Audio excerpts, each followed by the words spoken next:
السلام علیکم ورحمۃ اللہ وبرکاتہ ناظرین، آئیے سورۃ اخلاص مکیہ، اس کی آیات مبارکہ 4 اور رکوع 1 ہے۔ اور یہ سورہ اخلاص وہ سورۃ ہے قرآن مجید میں کہ جو کہ سارا اس میں توحید پایا جاتا ہے۔ توحید کا معنی ہوتا ہے اللہ تعالیٰ کی ذات، اللہ تعالیٰ کو یکتا بے مثال شامل کرنا۔ آئیے سورۃ اخلاص پڑھتے ہیں اور اس کا ترجمہ کرتے ہیں۔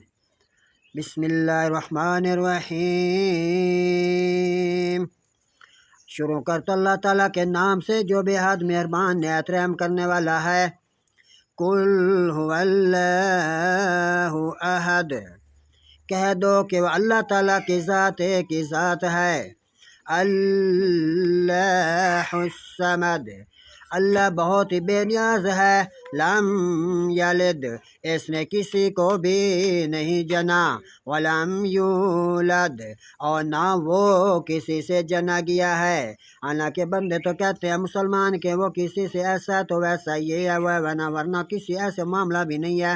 اللہ تعالیٰ قرآن مجید میں یہی فرما رہا ہے، لم یلد، اس نے کسی کو بھی نہ اس نے کسی کو جنا ولم یولد، اور نہ وہ کسی سے جنا گیا ہے، یعنی کہ نہ کسی سے پیدا ہویا ہے، نہ ایسی بات ہے۔